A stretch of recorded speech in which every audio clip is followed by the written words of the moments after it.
Kelima penjabat wali kota dan bupati yang dilantik adalah penjabat wali kota Makassar yakni Andi Arwin Asis, penjabat Sinjai Jeffrianto Asapa, penjabat Bulukumba Muhammad Rashid, penjabat Luwu Timur Jaya Dinas, dan penjabat Bupati Toraja Utara Amson Padolo. Penjabat Gubernur Sulawesi Selatan Sudan Arif Fahruloh meminta para penjabat yang dilantik agar selalu bekerja sesuai dengan porsi dan fungsinya. Ia juga bilang mereka bertugas secara paripurna.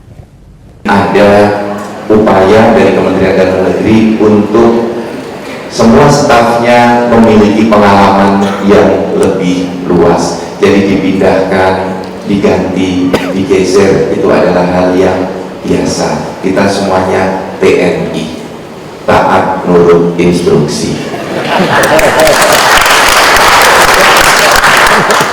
Dan kepada Bapak semuanya mohon dukungan untuk beliau semua agar bisa melaksanakan tugasnya dengan paripurna, karena ini adalah tugas tambahan. Tentu tugas pokok yang di kantor juga tolong tetap dicek seperti yang rekan-rekan para PJ yang sudah terdahulu diterima. Pilkada Makassar 2024 akan menghadirkan program dan gagasan dari pasangan calon. Paslon Indira Ismail akan melibatkan Gen Z, sementara paslon Seto Reski akan mengedepankan politik riang gembira. Pencabutan nomor urut pasangan calon wali kota dan wakil wali kota Makassar sudah dilaksanakan. Para paslon mulai akan beradu program dan gagasan. Pasangan nomor urut 3, Indira Ismail misalnya. Pasangan calon wali kota dan wakil wali kota Makassar ini bersiap memulai kampanye dengan melibatkan generasi muda. Mereka akan melibatkan Gen Z dalam proses kampanye. Alhamdulillah itu adalah lucky number kami, dan 3 berarti hat-trick 3 kali menang.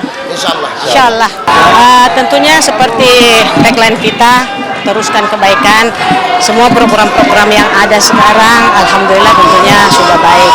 Jadi itu kita teruskan, dan tentunya sesuai kebutuhan ke depan akan ada akan ada program-program unggulan yang tentunya kita sesuaikan dengan kebutuhan masyarakat Kota Makassar. Di sisi lain, paslon nomor urut 2, Andi Seto Reski Mulfiati, akan mengedepankan politik riang gembira. Mereka juga bilang pilkada bukan sekedar soal kompetisi politik, namun juga soal kebersamaan dalam menjaga harmoni di tengah masyarakat. Strategi kami adalah bagaimana memenangkan hati rakyat dengan menyampaikan semua gagasan-gagasan yang kami punya, menyampaikan program-program yang kami punya, yang mana semua itu adalah solusi-solusi yang kami berikan kepada masyarakat berdasarkan hasil turun langsung antara saya dan Ibu Reski.